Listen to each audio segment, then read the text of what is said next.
yung hininga po ng Panginoong Diyos, pag namatay na po ang tao, yung espiritu po ng taong namatay, bumabalik po sa Diyos, hindi po ba? Conforme po sa tao.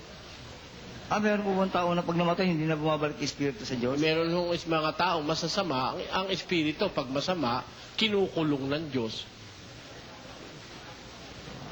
Tingin po. Tingin, basahin po natin. Sa unang Pedro. Na iyan din ang kanyang iniyaon at nangaral sa mga espiritong nasa bilangguan. Ayun. Meron mga espiritong nasa bilangguan. Bakit nakabilanggo? Na ng unang panahon, Na ng unang panahon ay mga suwail na ang pagpapahinuhod ng Diyos ay nanatili noong mga araw ni Noe. nung palang mga espirito na mga tswail nung panahon ni Noe, ibinilanggo ng Diyos. Kaya hindi pagkamatay ng isang tao, yung espiritu niya babalik sa Diyos. No? Kasi meron po akong nabasa na, meron mga tao pag namatay, yung katawan po nila, pinipreserve nila sa yelo. Hindi po ba? Dahil baka matukasan daw yung gamot, pag natukos na yung mabubuhay ulit sila. Kaya gusto ko tanong sa inyo, kung nakabalik na yung espiritu ng tao na yun sa Diyos, babalik pa ulit sa taong kung mabubuhay ulit? Hindi po. Hindi na po. Hindi po magagawa ng tao yon. That will be beyond possibility. Kasi ganito. Naniniwala po ako ron. At yun man ay alam ko, meron kasing mga mayayaman tao sa Amerika at sa Europa na pag namatay, nagpapapreserve sila sa freezer. Hoping that sometime in the future, makakatuklas ng gamot para sila ma-restore to life. At yan po matagal ng pangarap ng tao yan, na bumuhay ng patay. Nangyari na po yan sa panahon ng mga paraon sa Ehipto. Nagbabaon sila ng mga staff sa kanilang libingan, doon sa mga pyramids. Tapos, nagsasama pa sila ng mga katulong doon sinasarhan doon yan, mamamatay na lang yung mga katulong doon.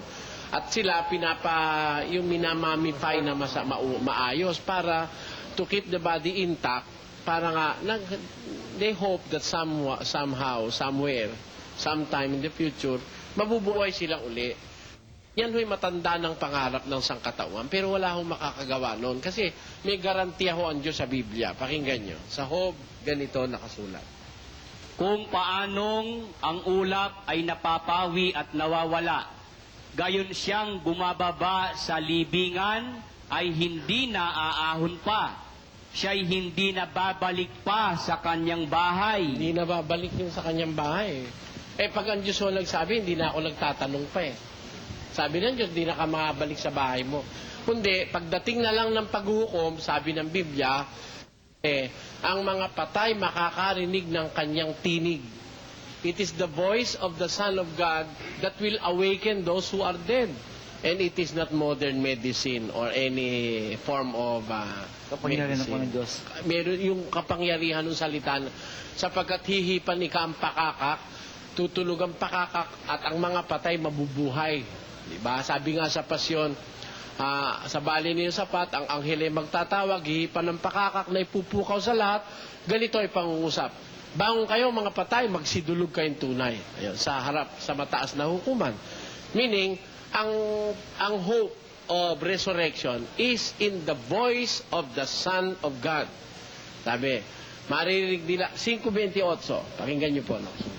Huwag ninyong ipanggilalas ito, sapagkat dumarating ang oras na ang lahat ng nangasalibingan ay makakarinig ng kanyang tinig at magsisilabas.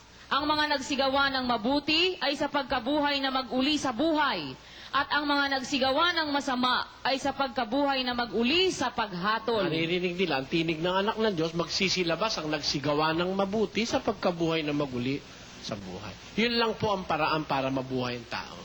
Maraming pong salamat. Pero, huwag kayong paligaw. Ngayon ho, yung sperm ng lalaki, yung punlay ng lalaki, tawag doon yung similya ng lalaki, ipinipris po yun. After 6 years, inimplant sa ovary, nabuhay. Ipinanganak na po yung bata ngayon. Nababasa ko po yan. Proving na meron silang slight understanding of the preservation of human parts, even the human sperm. Ano? Pero para paniwala ko, pagka ang isang tao namatay na talaga, tapos i-freezer mo, hindi na po siguro pwede. Hindi, Kasi po baka makatuklas po ng gawad dahil nagiging... hindi po mga- makakatuklas. Hindi na po. Kagaya nung paniwala ng tao, ako, I do not believe na magkakaroon ng nuclear war eh. Hindi ako naniniwala.